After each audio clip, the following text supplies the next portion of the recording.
최근 들어 불법 자금 거래에 대한 얘기가 많이 들리고 있습니다. 불법 자금 거래, 이 얘기가 나오면 같이 나오는 것이 이 조세 회피처가 아닌가 싶습니다. 지난달 이후 증시에 들어오고 있는 이 자금도 조세 회피처를 위한 수단이 아닌가, 이 검은머리 외국인의 자금이 아닌가 하는 시각도 나오고 있습니다. 오늘은 이 문제에 대해 긴급하게 알아보겠습니다. 한국경제신문의 한상춘 논설위원 나와 있습니다. 안녕하십니까? 네, 안녕하십니까? 네, 먼저 오늘 미국 증시 7월 FOMC 의사록이 발표된 가운데 다행히 좀 예상선에 부합했다, 이런 평가들 나오고 있지 않습니까? 네, 오늘은 그 환경 글로벌 헤드라인부터 시작해야 될 것 같아요. 예. FOMC 의사록의 내용이 크게 두 가지. 하나는 그 물가 안정 의지를 강하게 이제 전체 기조는 유지된 상태에서 처음으로 금리 인상 속도 조절론 여기 나왔어요. 예. 아마 미국 월가에서도 시장에 본격적으로 반영되지는 않았습니다는 사실 이게 뭔가 할 정에서 설왕설래가 됐거든요. 물가 안정 위주는 기존의 확인데 금리 인상 속도 조절하면 올해 1분기 성장률이 마이너스 1.6, 2분기 성장률이 마이너스 0.9, 2분기 연속 이렇게 역성장했지 않습니까? 그럼에 따라서 경기 침체 우려를 감안하는 것이 아니냐 하는 이런 속에 어디에 무게를 둘 것이냐 하는 측면에서 장 후반에는 장 초반의 하락세를 그대로 유지하는 상태에서 변동성이 확대되는 이런 모습을 보였다고 보겠습니다. 지금 양부장께서 지금 3대 지수를 좀 보여주고 있습니다는 예. 장 후반에는 설왕설래가 많았죠. 한때는 플러스로 돌아서다가 이렇게 해서 하는데요. 이게 두 문제를 가지고 어떻게 읽으냐에 따라서 저렇게 변동성이 심해졌다 이렇게 보겠습니다. 아무래도 장 초반에는 우리 이현 캐스터랑 홍앵커께서 요새 기술적 지표에 대한 얘기를 많이 하는데요. 예. 사실 장 초반에 기술적 지표에 대한 부담, 조정 부담이 있었죠. 예, 그렇죠. 그래서 2월 중순에서부터 지금 S&P 지수가 17% 정도 이렇게 올라가고 있는데요. 나스닥 지수가 이미 강세장에 진입했지 않습니까? 물론 오늘 하락하더라도 6월 중순 대비해서 20% 이상 올라가는 예, 모습이거든요. 그렇죠. 근데 이제 나스닥 지수가 지금 올라가면 S&P 지수가 빠르게 이렇게 20% 이상 올라가서 강세장에 진입해야 되는데 지금 그게 주춤하고 있다는 얘기입니다. 그래서 오늘 두 가지, 하나는 지금 17% 올라왔는데 나머지 3%포인트로 언제 올라갈 것이냐. 그리고 또 오늘 마켓 워치라든가 이런 게 보면 200일 이동평균선 관련해서 얘기를 기술지표 얘기하는데요. 이게 지금 조금 문턱에서 아직 넘지 못하고 있거든요. 예. 근데 만약에 이것을 두 선을 넘지 못할 때는 사실 베어 마켓에서 비교적 큰 폭으로 조정할 것이다 하는 이런 차트 분석가들의 얘기가 장 초반에 지난주 중반 이후에 3대 지수가 급등한가 있다는 단기 조정과 맞물려서 부담이 돼서 장 초반에 주가를 끌어내렸다 이렇게 보겠습니다. 그리고 장 후반에 우리 시간으로 한 새벽 3시 정도에 발표됐던 FOMC 내용을 이렇게 보면 앞서 말씀드린 같이 인플레 억제는 한다. 근데 중요한 것은 종전에 볼 수 없었던 새로운 사실은 금리 인상 속도를 조절한다 하는 쪽의 뉘앙스였거든요. 그래서 월가에서 보면 두 가지 사항에서 고민했던 사항이 변동성으로 나타났다 이렇게 볼 수도 있습니다. 여기서 또 하나의 원문을 시청자 여러분한테 다 읽지 못했습니다. 제가 다 읽지 못하고 방송에 이렇게 급해서 이게 예. 아침 새벽 방송 나오는 관계로 다 읽지는 못하고 근데요. 거기서 새로운 구절이 있는데요. 인플레 억제가 경기 부양 수단이다. 사실 시청자 여러분께서는 쉽게 이해되지 못하는 현상인데요. 예. 인플레 억제가 경기 부양 수단이다는 새로운 커노테이션을 주는 용어가 앞으로 페드의 통화 정책과 관련해서 굉장히 주목되는 사항이다 하는 걸 말씀드리겠습니다. 방금 전에 인플레이션을 억제하는 게 경기 부양 수단이라고 표현하셨습니다. 근데 이게 경제 이론상으로는 사실 이해가 잘 가진 않거든요. 네, 시청자 여러분들 일반적으로 경제 이론은 상식, 커먼 센스라고 있는데요. 자, 당신 무슨 얘기냐? 인플레 억제를 해서 금리 인상하면 경기가 좀 부양수단, 경기 부양수단이 아니라 경기 억제수단이 되는 게 아니냐. 내년에 사실 금리 인상의 후유증으로 비교적 주가가 큰 폭으로 떨어질 것이다. 이렇게 증시 분계론자들이 얘기하는 시각도 실물 경제가 금리 인상을 위한 인플레 억제를 위한 금리 인상을 하면 실물 경제가 더 침체되지 않느냐. 그게 본격적으로 반영하면 주가는 더 떨어지지 않느냐 하는 예. 시각인데요. 그런 시각과 맞물려서 페드 인식을 한번 보실 필요가 있다고 보겠습니다.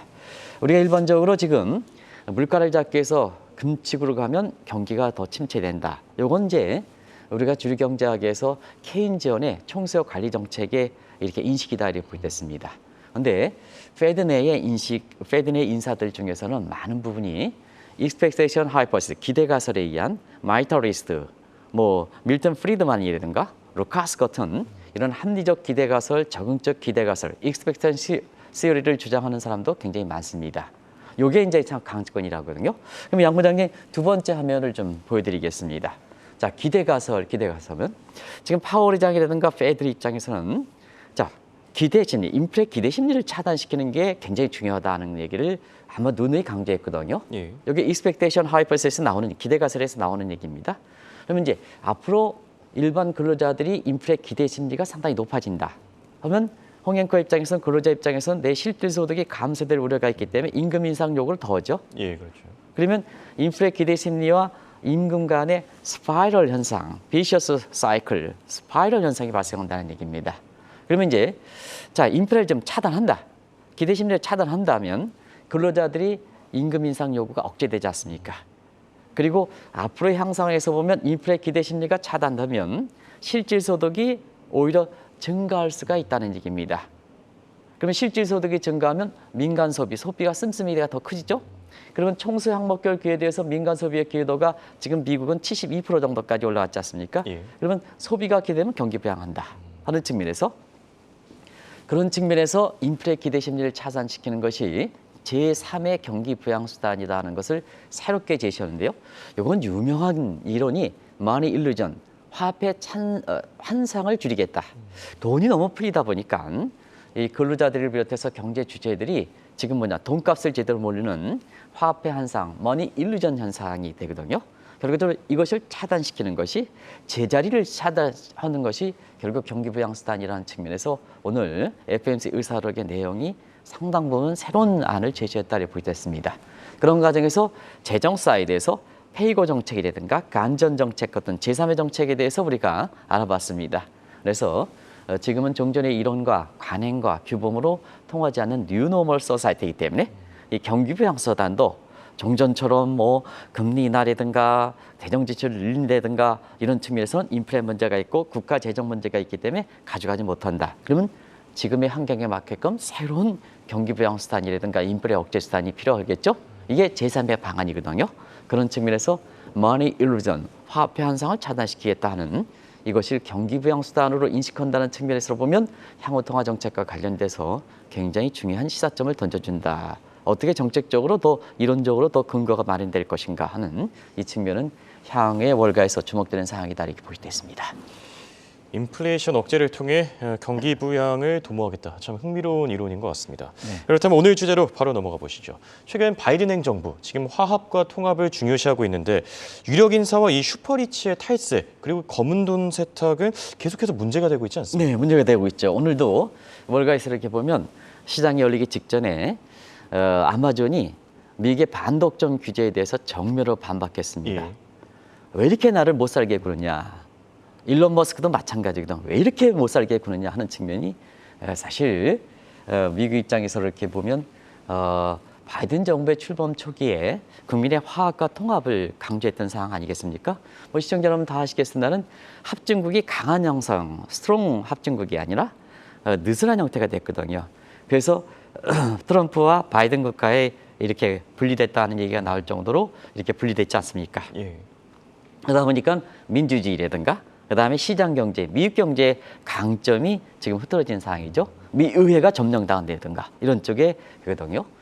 그런 측면에서 이렇게 바이든 정부가 출범 초기서부터 국민의 화합과 통합, 그래서 느슨한 합중국이 아니라 강한 합중국을 만들자. 미국의 경제의 가장 큰 장점은 뭐냐? 유색인종들이 합정해서 개척 정신에서 이끌어온 게 아니냐 하는 이런 측면에서 화합과 통합을 강조했는데요. 화합과 통합할 때 기득권층이 소위 사회적으로 보면 유력 인성이라든가 권력층들이 이렇게 선두 역할을 하지 못하면 이게 안 되는 겁니다. 밑에 사람들은 쫓아가지 않거든요. 그런데 최근에 이렇게 보면은 자, 일론 머스크의 일탈행위라든가 이번에 그 베이조프가 미국에 대해서 정면으로 반기가 드는 이런 측면에서 항상 뭐냐 연방소득세 문제를 자꾸 이렇게 국제적으로 조세 피치령을 이용해서 자꾸 연방소득세를 안 내는 문제가 지금 계속해서 거론되고 있지 않습니까? 그렇죠. 그래서 다시 한번 그 베이조프가 미국의 바이든 행정부의 정면을 방관하는 상태에서 이 문제가 다시 거론되고 있는데요.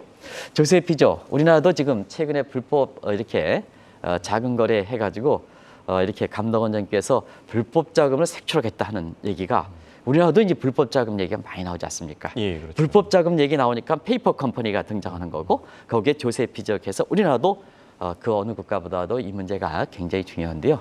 오랜만에 들어보시죠. 조세 피적에 대해서 잠시 말씀드리면 예. 조세 피적은 세금에 그 감해주는 정도 또 사업을 어떤 쪽으로 해서 세금 회피에 이렇게 대상이 되느냐에 따라서 이렇게 세 가지로 분류된다. Tax Resort, Tax Haven, Tax Paradise. 그리고 다들 아실 겁니다. 아마 방송도 좀 해드렸으니까 세계 3대 조세 피 지역이 지금은 케이만, 말년, 말레이시아, 아일랜드 이 지역이었습니다는 최근에는 이 지역에 대한 규제가 강했기 때문에 툭툭 풍선 효과에서 풍선이 다른 국가로 좀 번지고 있습니다. 그래서 세계 곳곳이 조세 피 지역이 굉장히 많아지고 있거든요. 이건 왜 그러냐면 국제 규범이 지금 잘 작동되지 않거든요. 그러다 보니까 국제 규범의 구속력이 자꾸 약화되니까 뭐냐? 자, 자국의 이익이 되면 뭐든지 한다. 국가 입장에서 자국이 되면 뭐든지 한다. 뭐 엘살바도르가 비트코인의 법정 화폐로 등장한다든가 하는 측면에서 국제 규범이 통용되지 않으니까 뭐냐? 쭉쭉 우후죽순으로 나온 상태에서 지금은 세계 3대 조세 피적이 바뀌고 있죠. 그래서 케이만군은 여전히 번창하고 있고 그다음에 홍콩 마카 지역으로 싱가포르와 함께 홍콩 마카 지역으로 말레이시아 북동부 지역이 이렇게 이동되는 추세고 아일랜드가 최근에 보면 사실 다시 한번 살아나고 있습니다는 그 이전에 사실은 금융이기 때문에 이게 뭐냐 불법 자금 조세 피적에 대한 규제 때문에 지금은 룩셈부르크, 벨기에 이런 쪽으로 좀 이동되는 상황이거든요. 네덜란드와 함께 그래서 이런 쪽으로 이동되는 추세가 최근의 모습이다. 그래서 세계 곳곳이 지금 디지털까지 곳곳이 지금 조세 피적으로 등장한다 이렇게 볼 수 있습니다. 자, 이렇게 조세 회피 지역이 늘어나고 있습니다. 그런 가운데 이 국제 탐사 기자협회나 국제 이 조세 정의 네트워크 이런 단체들의 노력으로 그래도 이 조세 회피 지역의 숨은 검은 돈들이 좀 속속들이 밝혀지고 있지 않습니까? 네, 저희들은 이제 언론 생활을 합니다는 사실 그 사회 기득권에 조세 피적에 숨겨지는 불법 자금을 만약에 캐낸다면 제가 생명에 위협이 당하겠습니까? 안 당하겠습니까? 좀 위험할 수도 있겠죠. 위험할 수도 있겠죠. 그런데 굉장히 위험하죠. 그래서 푸틴 대통령의 불법 자금을 그렇게 캐낸다 하면 굉장히 위험하지 않습니까? 예, 그렇죠. 그래서 이러한 기자들의 생명을 무릅쓰고라도 전장의 종군 기자라든가 사회 기득권의 그 자금을 캐내는 이런 사람들의 단체를 국제 탐사 기자 협회라고 있습니다. 그리고 국제 조세 정의 네트워크라고 있습니다. 여기서 이제 2016년서부터 계속해서 이렇게 여기에 숨겨져 있는 이런 그 유력 인사라든가 슈퍼리치라든가 최고 통수권자의 이렇게 자금 내역을 밝히는 보고서가 시청자 여러분 아마 자막에도 나오겠습니다는 패러다이스 페이퍼스와 그다음에 파나마 페이퍼스가 있다 이렇게 보게 됐습니다. 그래서 탐사 기자협회가 조사하는 언론협회가 밝히는 것은 패러다이스 페이퍼로 이렇게 나오는 거고요. 조세 정의 네트워크로 되는 것은 파나마 페이퍼스다. 그 명단도 이렇게 되죠. 애플비 고객 명단. 이건 이제 패러다이스 페이퍼스에 나오는 명단들이고요. 그 다음에 파나마 페이퍼스는 모색 폰세카 고객 명단이다 이렇게 됐습니다. 그래서 그동안은 이제 생명의 위협을 느껴서 2016년 전에는 사실 이 명단들이 밝혀지지 않았습니다. 근데 과감하게 세계적으로 이렇게 보면은 이렇게 투명성을 강조해야 된다. 모두가 레벨 플레이닝 형평성 차원이다. 기득권에 이렇게 숨겨져 있는 불법 자금을 이렇게 하면 국제적으로 투명성이 이렇게 강화돼서 인류의 이렇게 복지를 위해서 웰페어를 위해서 이렇게 상당히 장연이 되겠다 해서 이걸 2016년서부터 계속해서 밝혀지는 사항이거든요. 근데 밝혀질 때마다요. 아마 놀라지 마시기 바랍니다. 뭐 푸틴, 김정은, 시진핑, 심지어는 엘리베라스 여왕 이런 세계 유력 인사들 총고 통수권자들이 속속 밝혀지는 사항이고요. 그리고 메이저브레든가 머스크는 아주 매년마다 발표될 때 물론 번갈아 가면서 발표합니다는 탈세 혐의로 연방소득세를 경우에 따라서 한 푼도 내지 않는 이런 모습들이 좀 나오고 있어서 국제적으로 지탄이 되고 있습니다. 자, 내년에는 올해의 상황이 발표될 거로 이렇게 보이는데요. 그런 측면에서 새로운 명단이 어떻게 나오느냐 하는 측면에서 한국의 슈퍼리치와 한국의 유력 인사도 우리나라도 한 200명 이상 여기에 등장하고 있는 상황이거든요. 이 명단은 민감하기 때문에 아마 우리 감독원에서는 다 갖고 있겠습니다는 밝히지는 않겠습니다. 그래서 이것이 세계적 슈퍼리치라든가 그다음에 기득권, 최고 통수권자들이 속속 들어가는 상황이기 때문에 내년도에 지금 우리나라의 불법 자금 거래가 지금 국내에서 굉장히 이슈가 되는 것 마찬가지로 내년에 이런 파나마 페이퍼스라든가 그다음에 패러다이스 페이퍼에서 한국의 이렇게 명단들이 어떻게 될 것이냐는 것이 벌써부터 관심사다 이렇게 볼 때 있습니다.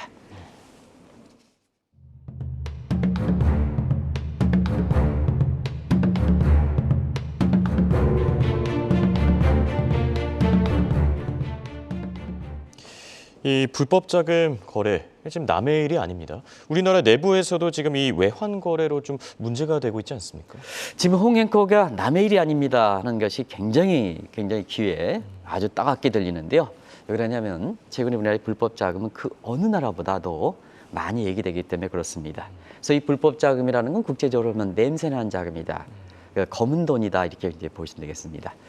그 검은 돈의 실체가 한국에 왜 이렇게 관심이 국제적으로 부쩍 늘어났냐면 그 자금을 몇몇을 시청자분과 같이 한번 보겠습니다. 예. 자, 디스커버리.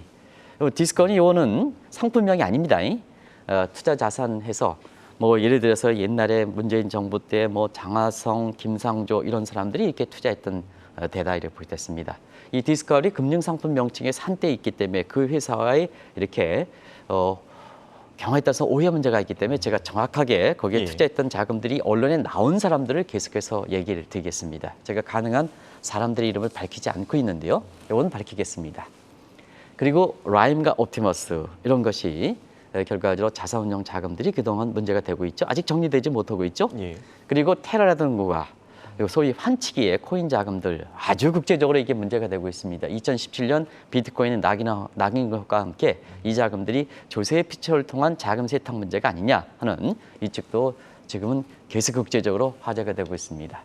그리고 상장사 금융사고 얼마나 많았습니까? 상장사들 또 심지어는 우리나라의 시중은행들의 직원들도 도의적 의식을 무시하고 금융사고가 이렇게 매일 나옵니까? 국제적으로 다 지금 그 내용들이 다 지금 국제적으로 전파하는데요. 뭐 우리나라의 이렇게 투명성이라든가 이게 올라가겠습니까? 이런 측면이거든요. 한 사람의 행동은 지금 것처럼 서로 연결되어 있는 이런 측면에서 보면 국제적으로 이렇게 파장을 많이 일으키는 겁니다. 그래서 책임자들의 소명의식이 굉장히 중시되는 이런 상황이거든요. 여기에 있습니까? 북한에 송출되는 아직 확인되지 않고 있습니다만 미국 내에서는 세컨드리 불법 자금들이 좀 있습니다. 한국에서 포착되고 있습니다. 요 자금들은 미국에서 밝혀되면 근거 자료를 바탕으로 해서 이렇게 말씀드리겠습니다. 예. 아직까지는 확실하지 않다. 근데 언론에 나와 있기 때문에 제가 이걸 가지고 냈습니다. 또 한 가지는 각종 부동산에 따른 리베이트 자금들 이거 많습니다. 특히 신흥국들 같은 경우는 굉장히 많습니다. 이런 자금들이 뭐냐? 한국의 국제사회에 포착되는 부쩍 최근 들어서 많이 포착되는 불법 자금들의 원천이다 이렇게 보겠습니다. 자. 국제적으로 이렇게 자금들이 되면 항상 뭐냐 국제 자금망에 해당되는 스위프트 달러 결제망을 통해 여기 이제 불법 자금 이용되지 못하니까 우리나라의 시중은행을 통해서 불법 자금의 명단들이 그것도 규모가 시간이 가면서 눈덩이처럼 불어나고 있지 않습니까? 지금까지 밝혀진 내용을 보면 8조 원이 넘습니다. 이런 것이 그래서 금감원에서 보면 새 정부 들어서 금감원에서 보면 지금 이법현 원장님께서 아주 이 문제에 대해서 바람직한 방이고 굉장히 강조하고 있습니다는 경우에 따라서 이것이 한국의 부패도 문제, 그 다음에 국가 신유도 문제, 그리고 한국의 국민의 행복지수, 그리고 국제 투자상의 지위 문제, 이런 MSCI 선진국 지수 이런 문제에 다 직결되는 사항이기 때문에 아버가 신속하게 이 문제에 대해서 대처해서 아마 결과를 조만간 발표하지 않겠냐 이렇게 보고 있습니다.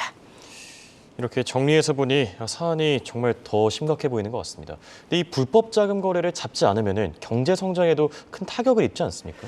경기 부양 수단이 이렇게 금리 인하라든가 재정 지출만 늘려가서 되겠습니까? 우리가 제3의 방안돼서 미국도 오늘 FOMC 내성에서 머니 일루전, 화폐 환상을 줄이는 것이 인플레 기대 심리를 차단시켜서 실질 임금이 올라간다 하는 근로자의 이렇게 의욕을 고취시켜서 소비가 되면 경기가 회복되지 않느냐 하는 제3의 방안이 문제가 되는 것 마찬가지로 사실 경기를 회복시키는 방안은 여러 가지가 있죠. 우리가 보면 부패도를 척결시키는 문제도 경기를 회복시키는 방안입니다. 예. 그렇죠? 근데 부패도와 경제 성장과의 관계를 좀 잠시 보겠습니다. 아주 재미있는데요.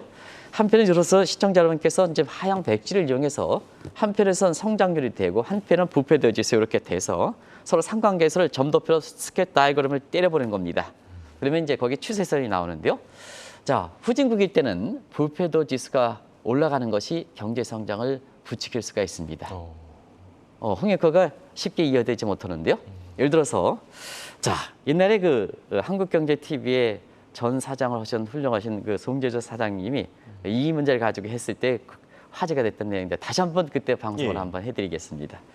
송재조 사장님께서 한국경제TV의 영등포 구청에 여러 가지 신고를 했을 때 자, 우리나라의 시스템이 갖춰지지 않은 초기 단계다. 그런 뿐은 아니지만 그래서 그때 한국경제TV를 발전시킨다 보면 시스템이 정비되지 않을 때는 그냥 뒷돈을 주셔서 빨리 효율을 증대시키는 것이 한국경제TV의 창립과 함께 더 올릴 수 있다는 방안입니다. 이게 이제 그런 각도에서 말씀드려서 그런데요. 굉장히 훌륭하신 분이기에 그럴 일이 없겠습니다는 워낙 친하기 때문에 방송에서 인용해 드렸습니다. 예, 그래서 대체로 보면 후진국은 이 행정 규제라든가 시스템이 정비되지 않을 때는 뒷돈거래에서 경제를 빨리 일으키는 것이 오히려 국민 입장에서는 소득을 증대시키는 방안입니다. 그래서 그때는 부패도와 성장 간의 관계가 플러스 관계입니다. 근데 시간이 가서 시스템이 정착되니까 뒷돈거래는 효율성을 떨어뜨리거든요. 그래서 중립 단계로 바뀌었다가 이제는 선진국이 됐을 때는 우리가처럼 이렇게 IMF 지수 선진국이 됐을 때는 부패도 지수는 사실 경제 성장이 마이너스입니다. 강하게 마이너스입니다. 그러면 뭐냐? 경기를 회복시킬 때는 자, 부패도를 청산시켜서 경제 투명성을 제고시켜서 국민의 화합과 통합을 도모해서 효율을 증대시키면 금리를 내려놓고 재정 지출을 증대시키는 것보다는 더 경기를 성장시킬 수 있다는 얘기죠. 그게 제3의 방안이죠. 그래서 오늘 지적되는 사항이거든요. 어제 그 한덕수 이렇게 총리께서도 오랜만에 많은 사람이 있어 규제 완화를 시켰던 것도 결국은 의욕을 고취시킨다. 그래서 경기 부양수단이다 이렇게 이제 보시면 되겠습니다. 그런 측면이거든요. 또 이것만이십니까? 자, 국민의 행복 지수는 유엔이라든가 이런 거에 이렇게 보면 행복 보고서에 보면 부패도를 청산시키는 것이 사실 국민의 행복을 증대시킨다. 행복 지수. 그래서 한국의 행복 지수가 왜 이렇게 낮으냐? 부패도가 많기 때문에 그렇다. 기득권의 부패도가 많기 때문에 그렇다. 이런 얘기를 지적하거든요. 그래서 행복 지수와 관련돼 있고 그다음에 국력도 하드 파워와 소프트 파워가 같이 균형을 이룰 때 사실은 국력이 되는 겁니다. 단순히 뭐냐 30에서 50클럽, 1인당 GDP가 3만 달러 이상, 그다음에 인구가 50에서 30에서 50클럽 하면 이건 하드웨어 이상이거든요. 근데 국민의 소프트웨어적인 측면에서 이것이 받쳐지지 못할 때는 국력이 올라가는 건 아니거든요. 그런 측면에서 여러 가지와 관련돼 있는 사실이기 때문에 이 불법 자금 청산 문제는 굉장히 중요한 문제다는 걸 말씀드리겠습니다. 예, 말씀하신 대로 이렇게 경제 성장에도 좀 중요한 요소가 되겠지만 국제 위상에도 중요한 문제 아닙니까? 네, 우리나라가 지금 국가 신뢰 3대 이렇게 평가사에 우리의 지금 뭐 트리플 A, 더블 A 마이너스 이런 것이 왜 이렇게 2016년에서부터 이렇게 올라가지 않느냐? 사실 3대 지수의 그 평가사들이 한국의 이렇게 그 국가 신뢰도 지위는 2016년 8월 S&P가 한국의 전망 부분을 상향 조정해 지금까지 정치되고 있습니다. 몇 년입니까? 지금 보면 한 6년 정도 지났지 않습니까? 경제가 이렇게 급변하는데 우리의 그 국가 신인도가 이렇게 정체됐다는 것은 결과적으로는 퇴보했다는 양상이거든요. 지금 우리나라의 3대 그 평가기관에 이렇게 국제 그 신인도의 지위는 무디스와 AA2, 그다음에 S&P가 AA, 피치사가 AA 마이너스 정도로 해서 2016년 그대로 유지하고 있습니다. 그것만이십니까? 우리가 보면 2014년 이후에 MSCI 지수가 선진국 예비 명단에서 탈락했습니다. 가장 큰 것이 그때 당시에 박근혜 정부 때 최순실 게이트를 해서 부패도 문제 때문에 그랬던 거거든요. 지금까지 지금까지 선진국 예비 명단에 몇 년 되었습니까? 올라오지 거의 10년이 가까워지는데 올라오지 못하지 않습니까? 그렇죠. 아직도 신흥국이지 않습니까? 근데 이제 작년에 국제사회에서 문제가 됐던 것이 대선의 특정 후보가 본인 자신 깨끗이 못한데 MSCI 선진국 지수에 편입하겠다 하는 공약을 내걸어서 국제적으로 뭐든지 본인이 깨끗해야 국민들의 신뢰가 있고 그것이 공약이 지켜질 사항이 높은 거거든요. 이것도 국제적으로 문제가 됐던 사항이거든요. 이런 게 그렇습니다. 그리고 좀 다소 어려운 얘기 있으나 채권 채무에서 보면 한국이 미성숙 채권국으로 분류되고 있습니다. 이것도 가장 큰 게 결국 불법 자금 같은 부패도 문제가 그러거든요. 그래서 경제 발전 단계에 비해서 한국이 사실 부패도가 심한 문제이기 때문에 이걸 척결하는 문제가 금리를 내리고 재정 지출을 증대시키는 것보다 경제 의욕을 고취시켜서 국민과 화합을 고취시켜서 경기를 부양시키는 방법이다 하는 것을 이렇게 꼭 좀 말씀드리겠습니다. 그렇다면 이 경제 발전 그리고 국제 위상을 위해서 이 부패를 하루빨리 청산할 것 같은데 어떻게 해야 되겠습니까? 네, 부패 청산 문제는 기득권을 이렇게 줄이는 문제죠. 경제적으로 economic rent에서 이걸 경제적 지대를 줄이는 겁니다. 경제적 지대를 줄이는 것은 가장 큰 것이 뭐냐? 결국 기득권이 각성하고 이렇게 뭐 우리나라의 오피니언 리더라든가 이런 측면은 뭐 재산이 그렇게 많지는 않습니다는 기득권, 유력 인사들이 이렇게 선발을 해야 된다, 솔선수범을 보여야 된다 이렇게 됐습니다. 가장 큰 것이 규제 완화죠. 저 한덕수 그 총리께서 어제도 이제 규제 완화 규제를 해서 굉장히 종전가들 진짜 목소리를 듣기 위해서 종전가들은 작년에는 뭐 간담회 오면 그냥 형식상했습니다. 진짜 한 200명 이상 모이셔가지고 생생한 소리. 그게 바로 뭐냐? 그게 기득권을 청산하는 방법이다. 불법 자금 청산하는 문제다. 이렇게 해서 그것이 한국의 부패도로 지수를 이렇게 낮춰서 국가 신인도를 올리고 그다음에 한국의 행복 지수를 올리고 국제상의 지수를 올리고 그다음에 우리를 경기 부양시키는 시키다. 이런 것을 말씀드리겠습니다. 그리고 규제 완화죠. 핵심 규제 완화. 예. 핵심 규제 완화. 이걸 좀 청산해달라 하는 문제입니다. 이런 것이 결부됐는데요. 다행히 새 정부 들어서 이런 문제에 주력하다 보니까 아직 이것을 평가할 단계. 지금 뭐 한 100이 지났으니까 평가를 답니다는 시간이 가면 갈수록 한국의 부패도라든가 국가 신뢰라든가 국제 지위라든가 경에 따라서 경제 성장이라든가 국민의 행복이라든가 이런 쪽에 좋은 결실도 맺어졌으면 아직 평가하기 이르니까 맺어졌으면 하는 이런 바람을 새 정부한테 한번 부탁드리겠습니다. 지금까지 도움 말씀에 한국경제신문의 한상춘 논설위원이었습니다. 감사합니다. 네, 고맙습니다.